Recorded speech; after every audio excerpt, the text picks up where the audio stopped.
Right now, Pittsburgh's best sports show is about to begin. Call us or tweet us. We've got things to talk about on the Nightly Sports Call. All right, Tristan, thanks very much. Good evening, everyone. It's another edition of the Allegheny Health Network Nightly Sports Call where you make the call. And all you have to do is call 412-575-2600. That's the number on the Borders and Borders hotline. We're available also on Twitter tonight at KDPomp, P-O-M-P, at Gene Collier, the outstanding sport columnist from the Post-Gazette, is here. We'll begin with the news of the day that Ed Bouchette put out there first, and many other guys up at St. Vincent College followed Gene, and that was T.J. Watt, according to Joey Porter, is going to be the starter alongside Bud Dupree, no James Harrison, which is sort of a quick resolution to this situation. I mean, Watt has been terrific so far, and we saw that in the game. They've determined, though, they're going to move over for youth, and Harrison will be a, quote, relief pitcher. Your thoughts? Yeah, I mean, I think it's just a testament to the way Watt has played at Latrobe, and, of course, in the first game against the Giants, which you saw in person, Bob, there on Friday night. You know, he's very good, but in all the practices at Latrobe, he really has stood out. I would say more so than any #1 pick in a long time.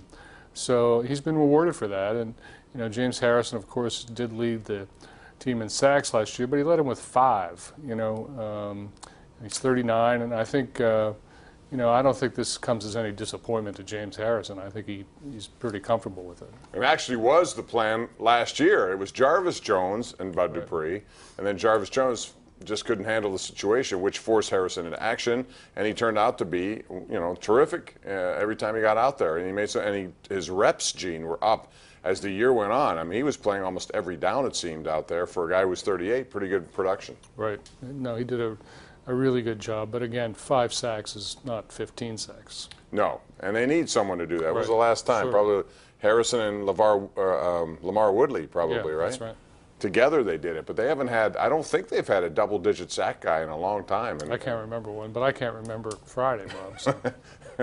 But Dupree's one of those guys who can do it. When he's in there and healthy, and I think that's the key to this entire defense. If they stay healthy up front on the defensive line as well as linebackers, they're going to be very good, disruptive, and they will make the job of the secondary that much better. Meantime, on offense, Martavis Bryant back at it, which is good. James Conner back at it, which is good, and slowly but surely a lot of these guys are getting back into play. Gene, I think if they're healthy on offense, I think this could be the best offense Ben Roethlisberger has had since he's been here. Would you agree with that? Yeah, if everybody's there, Bell's there a full season, Brown's there a full season, of course Ben is. All those things are not easy. It's a tough league, a brutal game, and you know guys are going to miss some time, but the Steelers have more talented offensive players on this team than any really in memory. They really do. And we have the second preseason game coming up on Sunday. Coverage begins at 3:30 on KDKA. The Atlanta Falcons, a team that still can't get over what happened last year when they had a 28-3 lead. How about that? And they just let it unravel against Tom Brady and the Patriots, who got their 5th Lombardi trophy. All right, the Pirates are off tonight. Cubs won, so they're 4.5 back, the Pirates are, as they begin play tomorrow against Milwaukee. But, Gene, more concern is the fact that they have injuries. Gregory Polanco out.